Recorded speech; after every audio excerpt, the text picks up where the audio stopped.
No corre video. Hola, ¿qué tal? ¿Cómo están? Muy buenas noches. Yo soy Alder Yauricaza y el día de hoy vamos a tener una entrevista muy peculiar con nuestro querido amigo Mimo. Él es Marcos, a quien le voy a dar muy buenas noches, Marcos. Muy buenas noches, Marcos, y bienvenido a la 17ª fiesta teatral huancabelicana. Recuerdo que el año 2016 viniste a visitarnos. Tu trabajo fue muy emotivo y muy susceptible al trabajar con los niños, con la población en plena plaza, en campo abierto. Y ser mimo, pues es un lenguaje muy distinto a lo que usualmente nosotros podemos utilizar el lenguaje oral o el lenguaje escrito, el lenguaje corporal y transmitir las emotividades. Cuéntanos, ¿desde cuándo decidiste ser mimo? ¿Y cómo lograste este trajinar de superarte? Porque tú eres uno de los mejores mimos que se tiene actualmente en el Perú. Hola Alder, ¿cómo estás? Qué gusto de vernos después de ya buen tiempo, ese encuentro en que nos conocimos en el 2016, sí, lo recuerdo, fue una bonita experiencia ahí en la plaza, y recuerdo que hacía el frío, ¿no? Pero siempre esto del encuentro humano, ¿no? El calor humano, te hace, digamos, calentar el espíritu, ¿no? Y ya no sientes el frío físico, ¿no? Y justamente eso, lo que mencionas, ¿no? De este arte del mimo que nace también desde los inicios del teatro, digamos, del juglar, ¿no? De este saltimbanqui que va de un lugar a otro por las plazas, ¿no? Un poco en su época discriminado por el teatro, digamos, con palabras mayúsculas, pero que fue escalando, ¿no? Y que se fue también fue creciendo como lenguaje artístico, ¿no? Primero como parte del teatro, luego pasó como un arte que es independiente y, y ahora pues llegó para quedarse, ¿no? En un lenguaje, y diste en el clavo cuando dijiste que es un lenguaje, porque antes que un personaje, porque a veces se conoce el mismo como un personaje, es un lenguaje, ¿no? Un lenguaje del cuerpo que transmite, no directamente como lo hacen las palabras, ¿no? Sino a través de las, de las sensaciones que puede provocar, ¿no? Y cada persona puede incluso hacer su lectura, ¿no? De lo que va sintiendo, lo que le hace sentir el mismo como un viaje, ¿no? Un viaje sensitivo, emotivo. Excelente, maestro. Y mi segunda pregunta sería, ¿cuántos años ya llevas dentro de este trajinar? Em, Desde que comienzo, yo comienzo más o menos hace 10 años, no comienzo, sino descubro lo que es el mimo, conozco primero lo que es el mimo a partir de otros exponentes. Em, a partir de ahí comienzo a meterme a algunos talleres, a encontrarme con algunos maestros y actores que están vinculados al teatro físico, al mimo, ¿no? Em, Luego, después, yo podría decir que comienzo a trabajar como mimo propiamente dicho ya hace 6 años, ¿no? Em, y mi personaje fue evolucionando. Primero comenzó con mi personaje, que es Garabato, y luego fue evolucionando, pues, digamos, limpiándose, porque Garabato también nace de una crítica, ¿no? De la crítica de mi primer profesor de mimo. Em, Porque el mimo siempre es bien dibujadito, como que el mimo describe muy limpiamente, ¿no? Sin necesidad de usar tanta parafernalia teatral, pero a mí me decían, no, tú eres como un garabato, porque se podrá entender, pero está todo como que desdibujado, ¿no? Y comienzo así mi personaje, como un error, digamos. Luego se va limpiando y Garabato pasó de la forma garabateada a la actitud, ¿no? Ya se convierte en una actitud Garabato, ¿no? Que es lo que es ahora. Y ahora último voy explorando ya propuestas fuera de mi personaje, eh, más utilizando como base el lenguaje del mismo. Excelente esa anécdota, maestro, haber tenido una especie de prototipo que ha sido criticado, observado y luego superado. Entonces, esto nos da a entender que usted ha estado en una escuela, y me imagino que es la Escuela de Arte Dramático, o dónde fue donde se inició este estudio. No directamente con la Escuela de Arte Dramático, pero sí con un profesor de la escuela que tiene su taller, ¿no? Que tiene su propia escuela, que fue con el que, digamos que descubrí que fue el disparador para comenzar este camino, ¿no?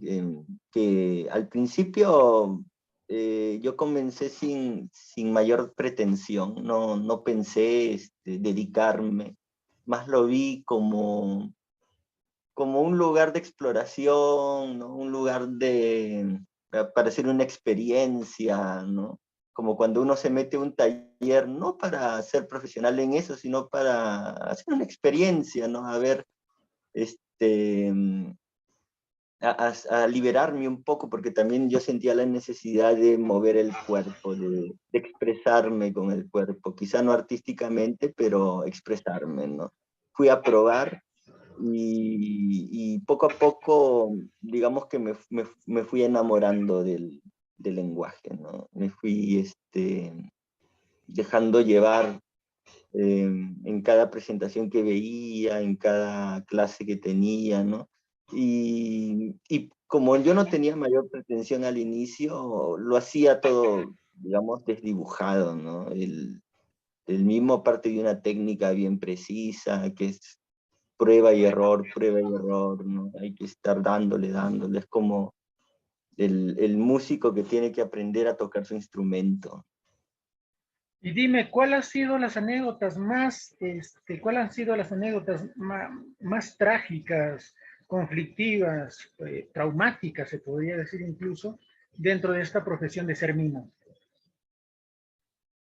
Digamos que por lo mismo que yo comencé como un juglar, digamos, ¿no? Como alguien que interviene en el espacio público. em, las restricciones, ¿no? Restricciones de ley que hay siempre, los serenazgos, ¿no? Que nos, nos botan de nuestro espacio donde estamos interviniendo. Yo creo que esas son las experiencias un poco más duras que me tocó vivir. Pero nada del otro mundo, nada que no se pueda superar. Yo creo de que cuando uno interviene en la calle se vuelve muy flexible a eso, ¿no? Uno migra con facilidad, no hay ninguna pared, no hay cuarta pared, ni primera, ni segunda, ni tercera, ¿no? O sea, ese el lugar de intervención se vuelve como un escenario circular, ¿no? Que puede ir migrando, ¿no? Y el proceso que usted tiene para poder elaborar sus personajes, ¿maneja algún tipo de ritual, de técnica, pasos a seguir? He visto que por Facebook, en su estado de historia, va programando y va poniendo sus ensayos, ¿no? De expresión corporal. Cuéntanos un poco acerca de este proceso, de esta ceremonia del proceso del actor. En, en mi caso, hay varias opciones para construir un personaje, muchas opciones, y yo creo de que uno debe tomar la que mejor le acomode, con la que mejor se sienta cómodo, con la que fluya más. En mi caso, yo comencé construyendo este personaje que nace de mi esencia, ¿no? Que es Garabato. Fue más como una exploración a la improvisación, ¿no? Yo improvisaba y exploraba a partir de ahí, y iban saliendo elementos que construían el personaje, ¿no? Puede ser un camino, la Claro, improvisación. la Ujú. improvisación como una especie de motivación, un eje motivador, y luego volver a reafirmar y a confirmar los procesos.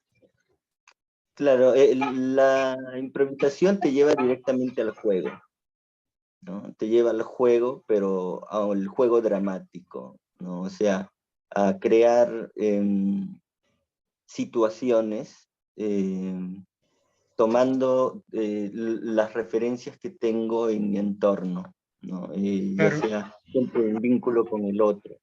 entonces eso sería una especie de laboratorio experimental, ¿verdad? Para ver qué sucede, Claro, es cómo un arranca, laboratorio. si funciona o no funciona, y cómo retomar para tener propósitos. Excelente, maestro. Maestro, en el trajinar de ser mimo, la situación económica, ¿cómo la afronta? Digamos que como todos los artistas, siempre del día a día, siempre pendiente en mantenerme en el training, ¿no? En mantenerme siempre vivo, el cuerpo siempre moviéndose, siempre estar listo, digamos, para salir de escena. Yo creo de que eso es importante para todos los que nos dedicamos a esto, es estar listos para salir de escena, estar ya caldeados, ¿no? Que es más que el calentamiento es simplemente, digamos, estar con el cuerpo caliente, presente, pero el caldeamiento viene a ser algo así como estar con el instrumento listo, ¿no?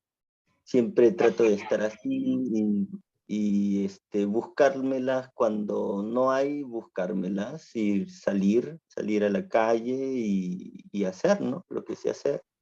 Romper esquemas, por lo que veo, salir de la monotonidad, ¿cierto?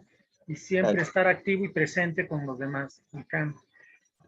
Maestro, en todo caso, todo esto tiene una referencia siempre artística, aparte de tener maestros, como ya me ha mencionado algunos de ellos.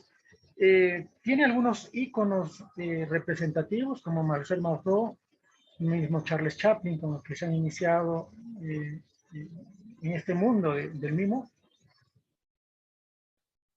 Luego de comenzar, digamos, este laboratorio personal que más nació de mi catarsis, ¿no? Personal, que es Garabato, eh, me llevó a ver a otros artistas que trabajan pues con sus personajes nacidos de ellos, ¿no? Y me llevó pues primero a ver algunos parecidos al mío, que yo consideraba que eran Mr. Bean, ¿no? Los veía y me parecía genial lo que hacían, pero un personaje que me tocó mucho cuando veía sus películas es Chaplin, ¿no? Es Chaplin, no por la forma, porque nosotros vemos a Chaplin por la forma y decimos y sabemos, ¿no? De que es un personaje muy bien logrado, ¿no? Que tiene una forma propia de caminar, una forma propia de mover todo su cuerpo, ¿no? Tiene, digamos, rasgos fijos bien identificables, ¿no? Y decimos, ese movimiento es chaplinesco, ¿no? Más que la forma, yo veía pues la actitud que tenía su cuerpo, y eso lo vemos específicamente en detalles, en gestos pequeños a veces, pero que se vuelven gigantes en sus películas, ¿no? Y eso me transmitía la ternura que transmite Chaplin, va más allá de la forma que nos muestra, ¿no? Y yo creo que eso es lo que hace grande estos personajes que trascienden.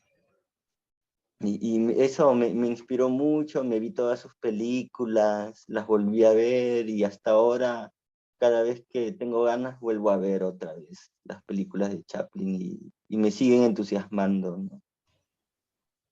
Genial, maestro. Sí, Chaplin es todo una, un maestro de Un maestros, referente. sí, un Ujú, referente grandioso, un ícono para todo el un mundo ícono, sí. de la actuación y de la cinematografía y del teatro. O sea, es algo muy unido.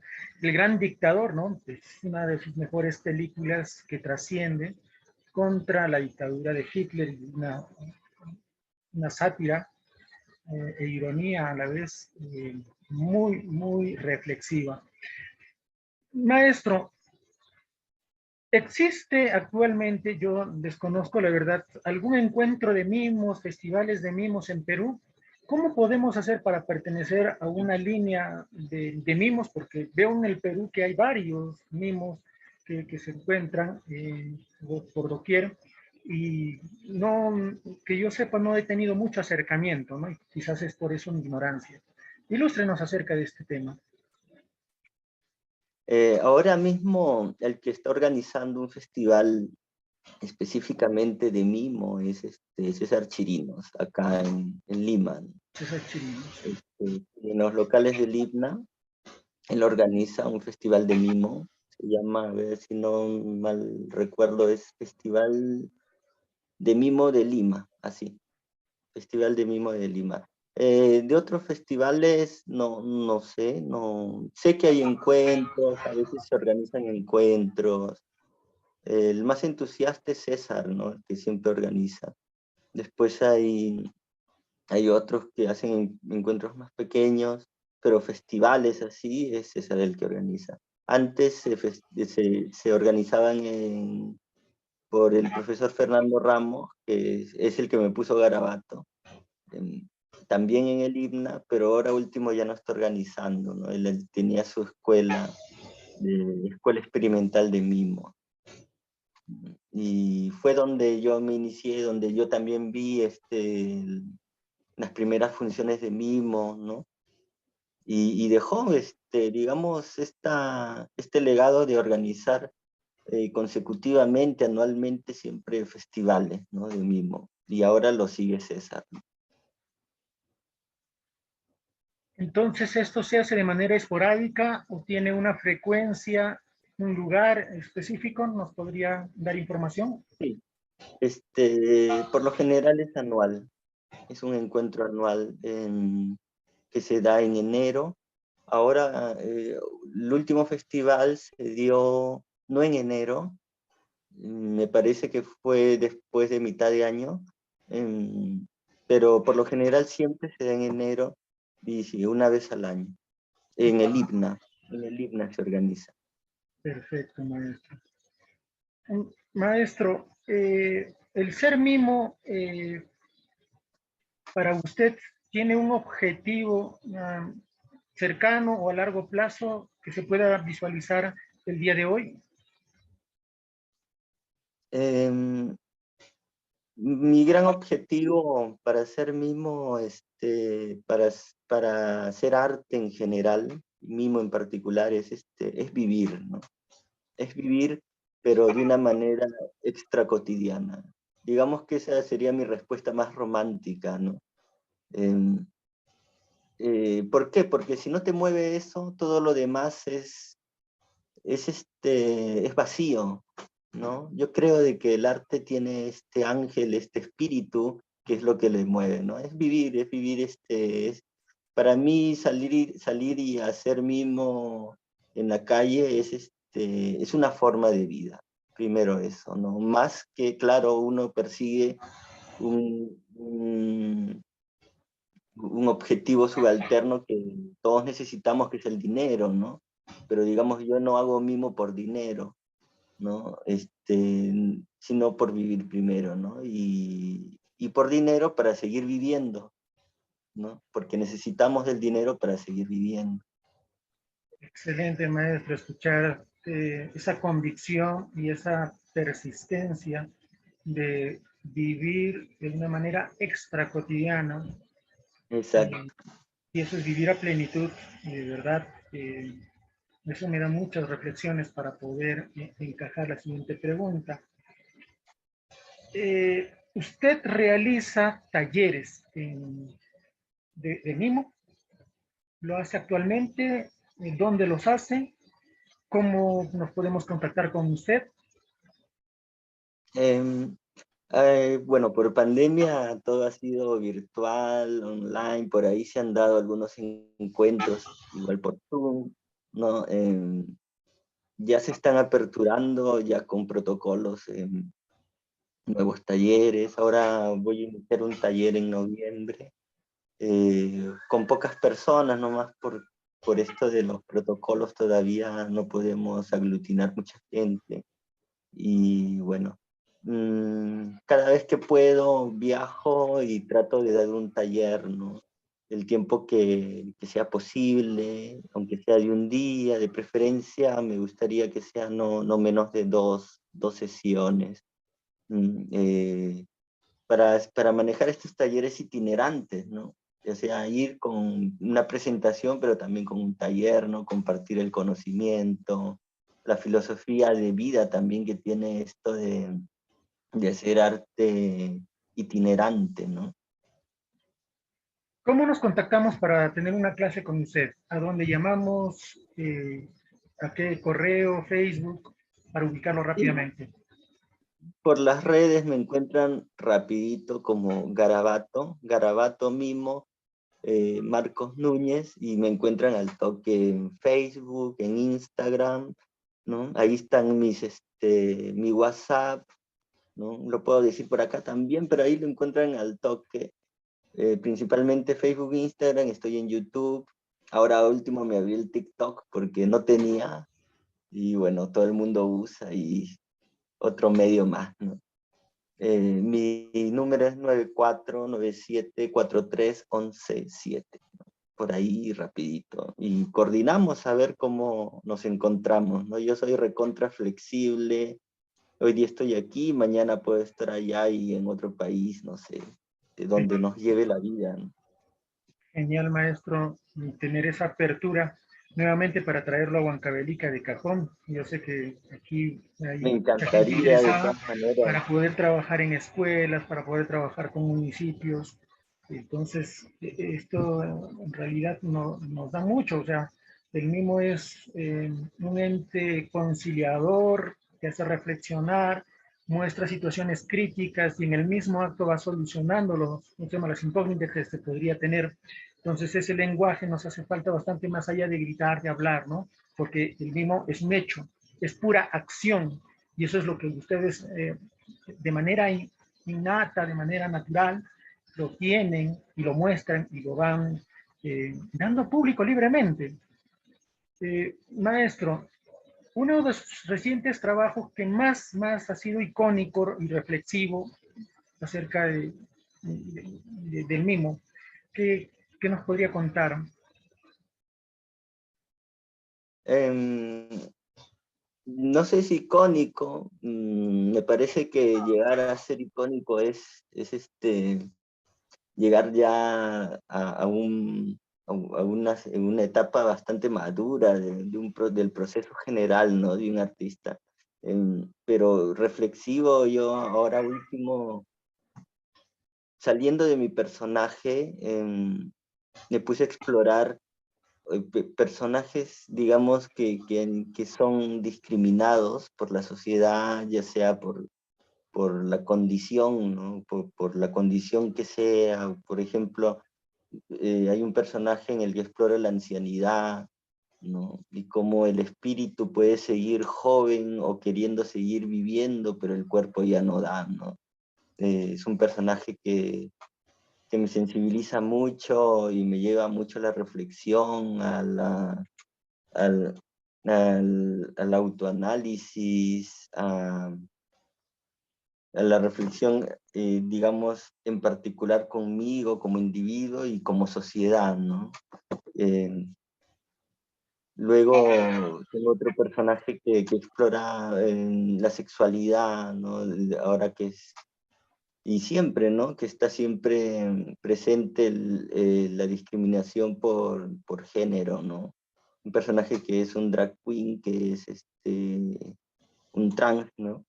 Y bueno, también más allá de los arquetipos, de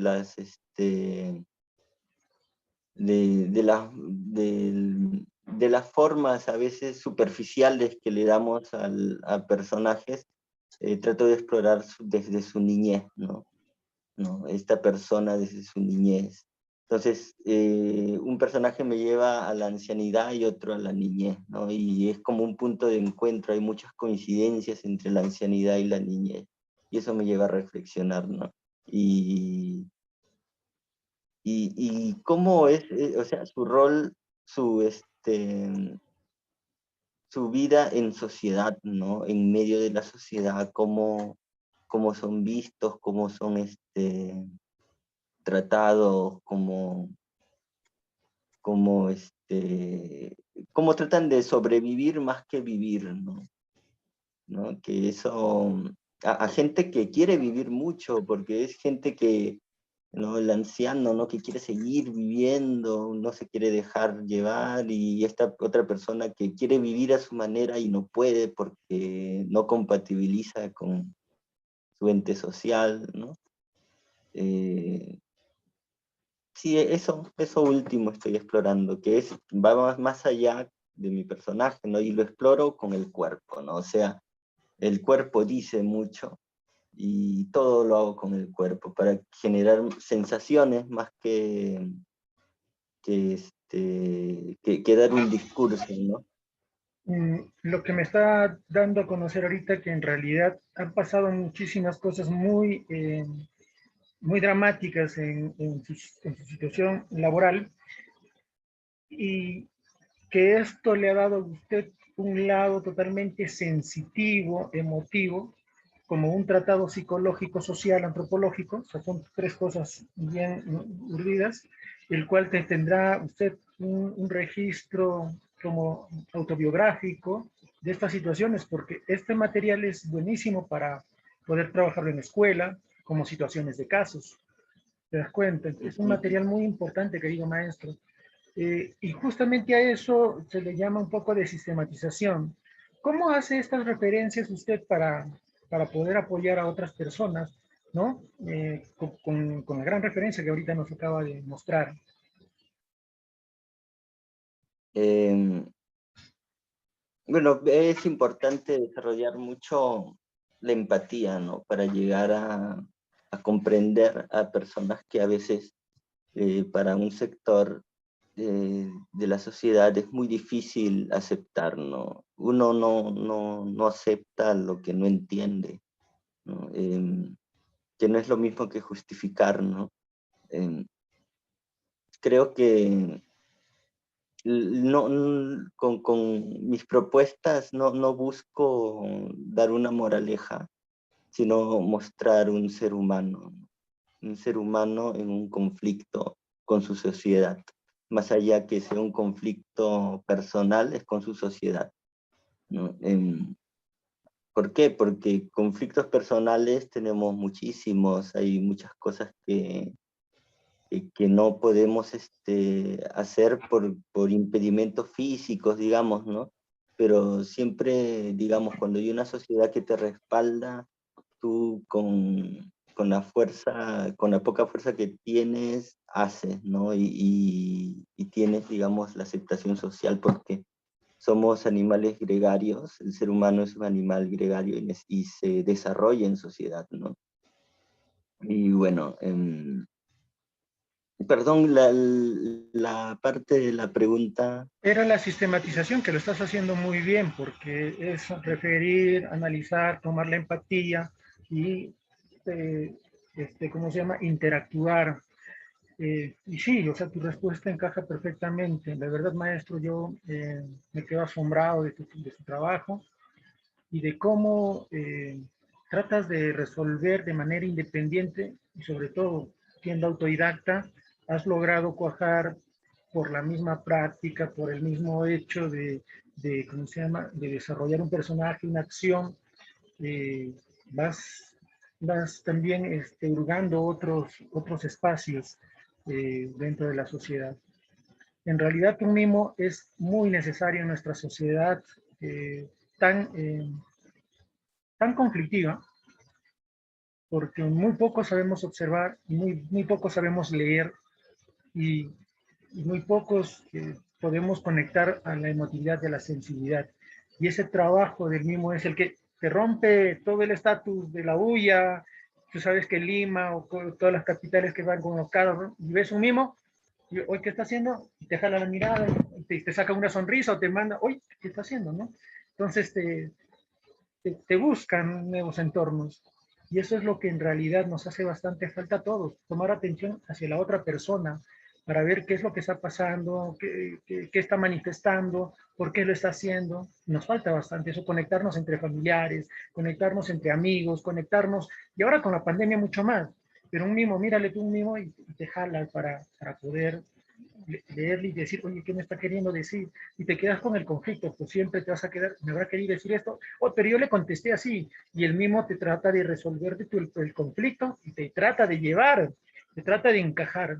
¿No? Esa es la gran admiración que tengo hacia su persona misma, porque es uno de los mismos más cercanos que he conocido, y he estado viendo pues en el año 2016 en Huancavelica todo lo que yo hacía. Usted no ha hablado para nada conmigo, ¿eh? No ha hablado ni esto ni el otro. Fuiste un mimo desde que saliste con el vestuario hasta que volviste. Yo quería conversar contigo, demonios, no había para poder entablar conversación. Y eso es cierto, Está ¿no? demasiado metido en el personaje. Sí, sí, sí. Estabas muy, muy bien encajado. Tuvieron que ir a una feria también, los llevaron a una feria que fue muy bonito, me mandaron las fotografías con tu compañera, y había también el gran amigo Aarón, ¿no? Con Aarón, Con claro, Aarón, estábamos con Aarón y una ahí. amiga más que estaba ahí, creo que era Carla, que no recuerdo, pero bueno, y los tres, o Era sea, Aarón, sí, era el grupo. Con Aarón, con Cristian y con... Cristian también, Ajá, y Camila. Camila, claro que sí. Y Ujú. bueno, o sea, fue un equipo a mí que bastante me ha asombrado, un equipo muy joven, estamos hablando del año 2016, ustedes reciente y bien compenetrados Qué rápido. con el trabajo, y claro, lo que funcionaba y lo hacían, y sí, resultaba bastante. No sé qué más podríamos, ¿cómo se llama? Darle a usted, ¿cómo se llama? El atributo de ser un visitante digno del Pitegua. Le agradezco por haber venido, por haber compartido Muchas su trabajo. gracias a ti por la consideración. Y en realidad Fitegua siempre va a estar abierto para cuando tú me digas, Alder, voy a venir, ya sabes que aquí tenemos Encantado, el ¿no? alojamiento, la alimentación, que es lo básico como hospedadores, como promotores del Fitegua, ¿no? Y nos las ingeniamos, donde come uno, comen dos, donde comen dos, comen tres, y así Claro. se viene la mancha, y aquí estamos trabajando y esforzarnos para poder seguir hurgando en este mundo del campo y de la sensación y de la transformación social, que es lo que buscamos entre comillas con el arte, y creo que eso nos une y nos mueve hacia ciertos entornos. Algo que decirle a Huancavelica, a los jóvenes, a los niños, querido maestro. Bueno, ahora lo último que dijiste, ¿no? De este mimo que está ahí y de pronto te saca una sonrisa, ¿no? Permitirnos ser un poco extra cotidianos, ¿no? Jugar un rato. De pronto este personaje que mencionas nos saca de la lógica, ¿no? Pero de una lógica social, ¿no? Eh, Uno cuando va con su niño, paseas, a veces el niño se deja llevar por su imaginario, ¿no? Y comienza a jugar con algo que no ha sido construido para ser jugado, pero el niño lo juega, ¿no? Jugar con eso. De pronto, no sé, una cuchara está hecha para un fin que es comer, pero para el niño es su varita mágica, ¿no? ¿No? O su espada, ¿no? Y se deja llevar por estos imaginarios, ¿no? Permitirse, ¿no? Jugar, ser más extracotidianos, eh, porque eso es vivir al final, ¿no? Todo lo demás es un medio, ¿no? El dinero es un medio, no es un fin, ¿no? Es un medio necesario, es un medio que nos facilita muchas cosas, muchísimas cosas, nos da tranquilidad, pero siempre apuntando al fin, que es vivir a plenitud, ¿no? Y a veces hay que salirnos de todo lo que, digamos, nos encasilla, todo lo que nos parametra para ser plenos, ¿no? y sonreír, reírnos un rato, conversar cosas importantes, realmente importantes, comer juntos después del festival, ¿no? Yo creo que esos son los momentos que a los que debemos de apuntar, ¿no? Gracias, maestra. En realidad, esta noche ha sido muy linda compartirla con usted. Muchas gracias por darse unos cuantos minutos de su tiempo y ofrecerla para este pequeño festival virtual que estamos realizando. Y el día 2 vamos a hacer un pequeño trabajo escénico sobre el Ayamarjay. El Ayamarjay es una historia muy, muy, muy antigua que la practicaban pues, los incas y preincas, donde solían cargar a sus difuntos momificados y hacerles bajorritos, visitar las casas, los lugares más queridos, para que ellos todavía sigan presentes en su casa y sigan cuidándolos sobre todo. Entonces es un rito muy tradicional, por eso se hacen las cantahuaguas, exclusivamente para ellos. Y otros ritos ceremoniales que aquí en Huancavelica se les da potajes muy ricos. Algunos han dicho que esta es una cultura mexicana, pero en realidad no, es a nivel de toda Latinoamérica, esa costumbre y creencia a la vez, que después de muertos seguimos vivos y extrañamos y queremos volver hacia los vivos, ¿no? Por eso está el caipacha, el hanampacha y el ucupacha. Entonces, eso quiero compartir con cada uno de ustedes para el día martes 2, es justamente el Día de los Muertos. ¿Algo Qué más que bueno, decir, querido maestro? y ahora que mencionas la obra, es este sentido de trascendencia, ¿no? Que uno tiene, ¿no? Por eso es que vivimos, ¿no? Porque sentimos que hay algo más, ¿no? Hay algo más, por eso hacemos arte, por eso hacemos todo lo que nos llena de verdad, ¿no? Porque sentimos que, o sea, nada material nos vamos a llevar solamente nuestras experiencias, ¿no? Y yo creo que hay que vivir la mayor cantidad de experiencias posibles. Eso, nada más. Y un abrazo, muchas gracias a Alder, al festival, por esta oportunidad de encontrarnos por este medio y esperando, ¿no? De que nos encontremos ya presencial, ¿no? Probablemente ya el próximo año esté por allá, y continuemos, ¿no? Donde nos quedamos y conversemos, ahora sí salgo del personaje y conversamos ya horas seguidas.